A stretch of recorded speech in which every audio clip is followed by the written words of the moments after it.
오늘도 말씀과 성령으로 충만하시기를 바랍니다. 아멘. 히브리서 9장을 통해서 저자는 첫 언약, 옛 언약이죠. 옛 언약과 새 언약을 대조하기 위해서 먼저 첫 언약에 대해서 오늘 진술하고 있는 것을 볼 수가 있습니다.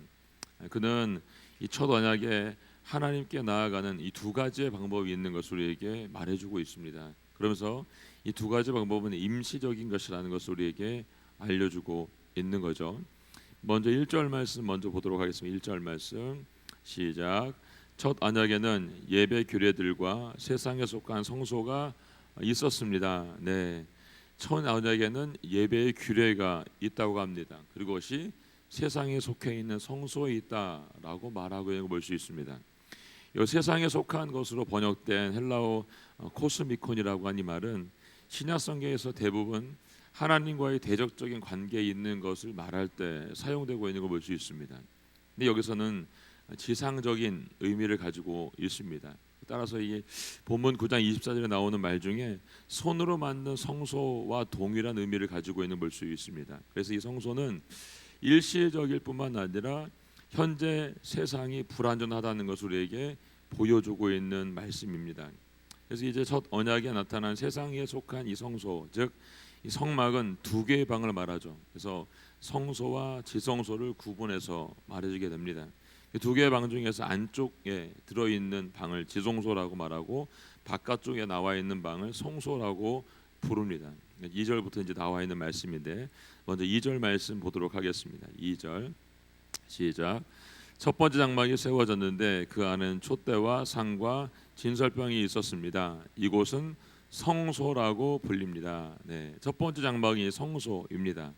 성소 안에 들어가는 이 기물들을 보니까 먼저 이곳에 촛대가 들어간다고 합니다. 이 촛대는 성소의 남쪽 부분에 위치하고 있는 걸 볼 수 있습니다. 이 촛대의 중심 줄기를 기준으로 양편에 3개의 가지가 나와 있고 여러분 7개의 등잔과 22개의 꽃 모양으로 받침이 되어 있는 것을 볼 수가 있습니다. 여러분들이 이제 창세기 25장 31절 39절 말씀하고 27장 20절 21절 말씀을 참조해서 보시면 이 부분에 대해서 더 자세하게 나와 있는 걸 볼 수 있습니다. 또 상과 진설병이 있다라고 말하고 있습니다. 이 상은 조각모로 되고 아카시아 나무의 수종으로 만들어졌는데 여기에 진설병을 둔 거죠. 그래서 상과 이 진설병은 성소의 북쪽에 위치해 있습니다. 12개의 진설병이 각각 6개씩 두 줄기로 놓여 있어서 안식일마다 교체되는 것을 볼 수가 있습니다. 이 말씀 레위기 24장 8절을 참조하시면 될 것 같습니다.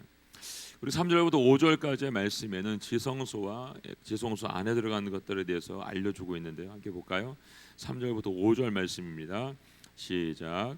그리고 두 번째 위장 뒤에는 지성소라고 불리는 장막이 있습니다. 이곳에는 금으로 만든 분향 제단과 전부를 금으로 입힌 언약궤가 놓여 있습니다. 이 언약궤 안에는 만나를 담은 금 항아리와 아론의 쌍난 지팡이와 언약의 돌판들이 있습니다. 그리고 그 외에는 속죄의 자리를 덮고 있는 영광의 그룹들이 있는데 이것들에 대해 지금 자세히 말할 수는 없습니다. 아멘. 네. 이 두 번째 휘장 이 뒤에는 지성소라고 하는 곳이 있다라고 말합니다. 이 지성소는 어디입니까, 여러분? 하나님의 임재를 상징하는 장소로 1년에 단 한 번 대제사장만이 들어갈 수 있어 제사할 수 있는 장소로 이야기하고 있습니다. 그래서 오늘 7절 말씀에 더 자세히 기록하고 있는데 한번 7절도 볼게요. 7절. 그러나 두 번째 장막 안에는 대제사장만이 1년에 단 한 번 들어가는데 피가 없이는 절대로 들어가지 못합니다.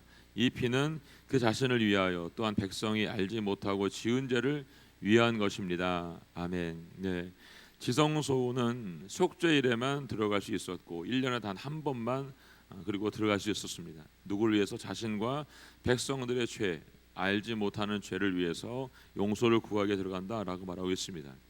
이때 중요한 것은 반드시 피가 있어야 되는 것이죠. 피 흘림이 없이는 그 장소에 들어갈 수가 없습니다.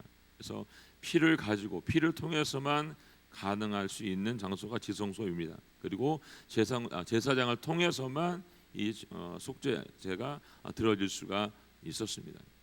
그런데 우리의 대제사장이신 예수님께서 이 땅에 오심으로 말미암아 십자가의 구속의 사건이 마쳐지자 어떻게 됐습니까, 여러분? 마태복음 27장 51절의 말씀을 보게 되면 지성소로 들어가는 가로막았던 이 휘장들 있잖아요. 이 휘장이 위에서부터 아래로 찢어지는 사건이 나오는 것을 볼 수 있습니다. 이 일로 인해서 우리 성도들은 이제 대지상이신 예수 그리스도를 통해서 어떻게 됐습니까? 제한적으로 되어 있던 그 장소 가운데 나아갈 수 있도록 그 문이 열려지게 된 것입니다. 그래서 어떤 막힘도 없이 예수 그리스도를 통해서 하나님께 나아갈 수 있는 길이 열리게 된 것을 볼 수가 있습니다.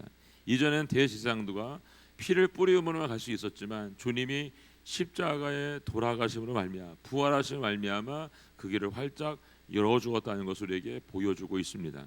그리고 이 지성소 안에는 금으로 만든 분향 제단과 전부를 금으로 입힌 언약궤가 있다라고 말하고 있습니다. 그래서 그 안에는 하나님께서 40년 광야 생활에서 이스라엘을 먹이셨던 만나를 담은 금 항아리가 있다라고 말합니다. 그리고 아론이 이스라엘 12지파 중에서 제사장 직분을 위해서 하나님께 선택받을 때 썼던 아론의 쌍난 지팡이가 그곳에 있다라고 말을 하죠. 그리고 모세가 시내산에서 하나님께 직접 받았던 언약의 두 돌판 10계명이 그 안에 들어있는 걸 볼 수가 있습니다. 그리고 그 위에는 하나님의 임재의 상징인 그룹들이 있는 언약궤의 덮개 뚜껑이 그 위에 덮어져 있는 것을 볼 수가 있습니다. 오늘 이 본문을 통해서 히브리 저자가 나누고 싶은 것은 이런 것 같습니다. 옛 언약궤인 성막, 성소의 한계에 대해서 얘기해주고 있는 걸 볼 수 있습니다. 여기에는 한계가 있다라는 것입니다. 자, 8절 말씀 함께 보겠습니다. 8절 말씀 시작. 이것을 통해 성령께서는 첫 번째 장막에 서 있는 동안에는 지성소로 들어가는 길이 아직 열리지 않은 사실을 보여주십니다. 아멘. 성령께서 첫 번째 장막인 옛 언약의 성막을 통해 주시는 의미는 새 언약이신 그리스도께서 오셔서 온전한 구속 사역을 이루시기 전까지 7절에서 언급한 성소와 지성소 그리고 제의적인 규례를 통하지 않고는 하나님께 나아갈 수 없다는 사실을 얘기합니다. 따라서 하나님께서는 예수 그리스도를 통한 이 개혁, 새로운 변화가 이루어질 때까지는 임시로 세워져 있는 이 성소와 이 지성소를 통해서 너희들의 이 죄사함이 그곳에서 이루어져야 된다는 것을 우리에게 알려주고 있는 것이죠. 완전한 것은 아니라는 것을 얘기해주고 있는 것입니다. 그래서 9절 말씀에 이렇게 말하죠. 이 장막은 현 세대를 위한 비유입니다. 이에 따라 드려진 예물과 제물은 제사하는 사람의 양심을 온전케 할 수 없습니다라고 말합니다. 이 말은 구약 시대의 성막이 불완전한 이유에 대해서 나타내주고 있는 것이죠.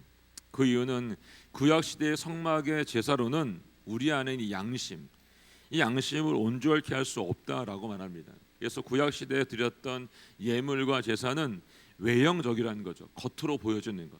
그렇지만 내면적이고 영심적인 이 우리 안에 영적인 양심은 온전케 변화시킬 수가 없다는 것입니다. 그래서 본문에 양심으로 사용되건 헬라어 슈네의 대신이란 이 말은 하나님과의 바른 관계를 의미해주고 있고, 특히 또 온전케라고 헬라어 텔레오사이는 몸뿐만 아니라 양심까지 죄의 오염으로부터 깨끗해지는 것을 의미하고 있는 걸 볼 수가 있습니다. 그래서 구약 시대 제사는 1년에 단 한 번에게는 속죄 제사이기 때문에 이 제사를 통해서는 우리의 영원히 죄사신을 받을 수가 없다는 것을 알려주고 있습니다. 그렇기 때문에 하나님과의 온전한 회복을 위해서는 반드시 그리스도의 십자가의 희생이 있어야 되고 그 언약의 완성이 반드시 있어야 된다는 것을 우리에게 알려주고 있는 것이죠. 자, 10절 말씀 보겠습니다. 10절 시작.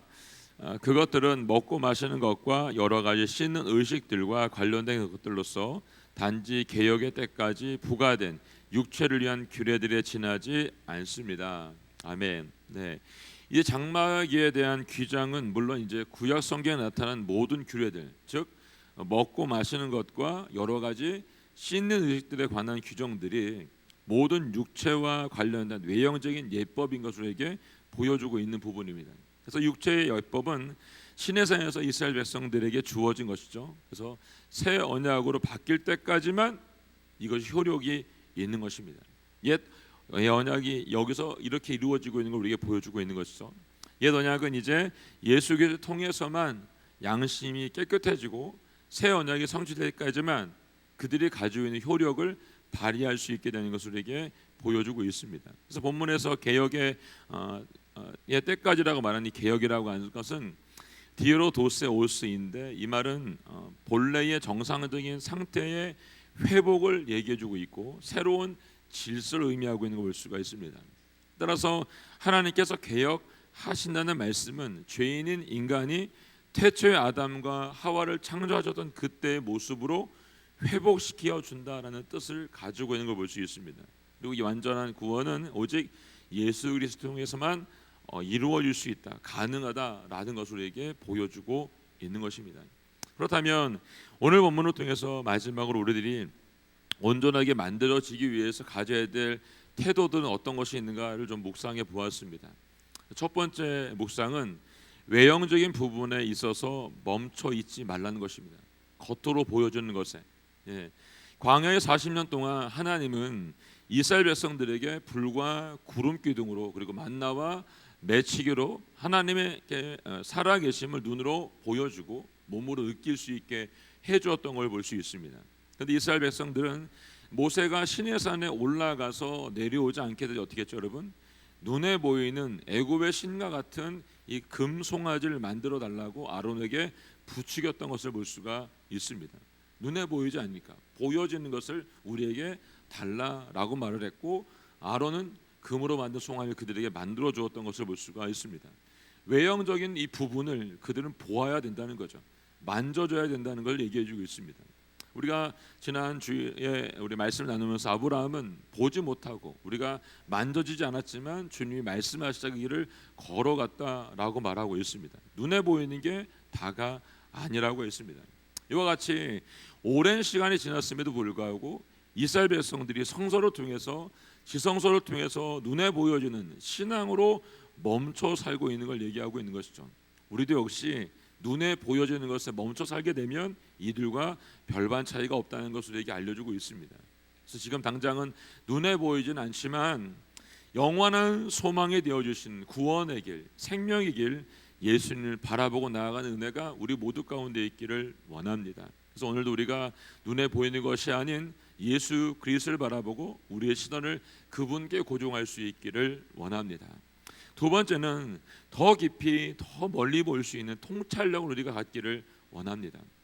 이스라엘 백성들이 하나님께 구별하여 드렸던 속죄의 제사는 여러분 눈에 보이는 것 이상의 의미를 가지고 있다는 것입니다. 그래서 하나님께서는 이 제사를 통해서 그들에게 하나님을 바르게 경배하고 그들의 죄를 온전히 씻으라고 이 제사를 그들에게 허락해 주었던 걸 볼 수가 있습니다.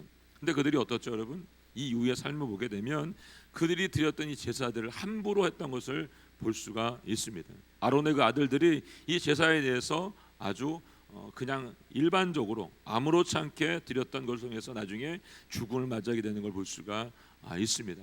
하나님께서 그 안에 담겨 누웠던 하나님의 크신 은혜와 그 사랑이 얼마나 큰지는 깨닫지 못하고 엉뚱한 짓들을 하고 있다는 것이죠. 우리도 마찬가지입니다.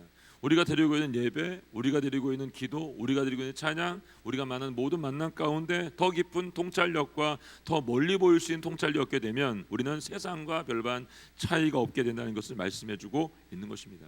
하나님이 주신 율법에만 매여서 사두개인처럼 바리새인들처럼 그 부자처럼 말씀에 담긴 진정한 의미는 깨닫지 못하고 자기 마음대로 내 생각대로 살아버리는 그런 어리석음들을 범할 수밖에 없다는 것입니다. 예수님이 가신 길은 어떻죠, 여러분? 더 깊이 보셨고요, 더 멀리 보았던 것을 볼 수가 있습니다. 진정한 통찰력은 거기서 나오는 것을 볼 수 있는 거죠. 오늘 우리가 기도할 때 제게 그리고 여러분에게 하나님의 뜻을 온전히 분별할 수 있는 이 통찰력, 이 눈이 열려질 수 있기를 원합니다. 그래서 하나님의 뜻을 더 깊이 더 멀리 봄으로 말미암아 지금 여기를 살고 있지만 여기를 넘어 하나님의 구원의 길을 맛볼 수 있는 축복이 우리 모두 가운데 있기를 원합니다. 세 번째는 옛 언약을 버리고 새 언약을 가지고 살아라는 것입니다, 여러분. 구약 시대에 행해졌던 모든 거룩한 의식들은 예수님의 모형이자 그림자였습니다. 따라서 예수님께서 이 땅에 오셨기 때문에 과거의 그림자는 모두 접어두고 진짜를 받아들이고 우리가 변화되어야 된다는 걸 얘기해주고 있습니다. 보여지는 것에 외적인 것에 머무르고 또 허례와 허식으로 가득한 신앙은 율법에 매여서 예수님을 배척했던 사람들처럼 여러분 믿음을 가진 사람들, 이 새 언약으로 살아간 사람들에 대해서 방해 요소가 되는 것들을 볼 수가 있습니다. 사도행전에 나와 있는 초대교회에 이와 같은 일들이 일어났던 것을 볼 수가 있습니다. 이제 바라기는 우리를 완전한 구원의 길로 인도해 줄 수 있는 예수님을 바라보고 새 언약 가운데 소망을 갖는 우리 모두가 되기를 원합니다. 요한복음 4장 23절 말씀을 보게 되면 이렇게 써 있죠. 이제 참되게 예배하는 사람들이 영과 진리로 아버지께 예배드릴 때가 오는데 지금이 바로 그때다. 아버지께서는 이렇게 예배드리는 사람들을 찾고 계신다. 하나님이 영이시니 하나님께 예배한 사람은 영과 진리로 예배를 드려야 한다. 아멘. 우리의 모든 것들이 하나님께 드려지며 영과 진리로 드려질 수 있기를 원합니다. 이 땅에 우리를 오게 하신, 그리고 이 땅에 오신 예수님을 바라보고 우리 삶 가운데 그분과 함께 끝까지 나아가는, 끝까지 영과 진리로 하나님만을 예배하는 그 은혜가 우리 모두 가운데 있기를 원합니다. 그래서 제가 이번 주 수요일부터 저희가 기도에 더 집중하기 위해서 수요 부흥 예배를 조금 더 바꿨습니다. 그래서 말씀 이후에 기도를 한 30분에서 40분 정도 더 길게 그리고 깊이 하려고 하고 있습니다. 하나님의 말씀을 듣고 그 말씀 가운데 더 깊이 멀리 보일 수 있는 통찰력이 우리 가운데 일어나기를 원하는 마음이 있습니다. 오늘 히브리서 저자는 장막의 한시적인 기능을 설명하면서 예수님이 오신 것이 얼마나 복된 일인가를 강조해주고 있습니다. 아무리 거룩한 의식이어도 여러분 죄인인 우리들이 온전해질 수 없다는 것을 우리에게 오늘 보여주고 있습니다. 옛 언약에선 여러분 그렇기 때문에 오직 주님만이 우리를 온전케 할 수 있고 새롭게 할 수 있다는 것을 말씀해주고 있습니다. 주님의 의를 의지해서 은혜의 보좌 앞으로 담대히 나아갈 수 있는 은혜가 여러분과 제 안에 이 아침 이 온 하루 동안 일어나기를 예수님의 이름으로 축원합니다.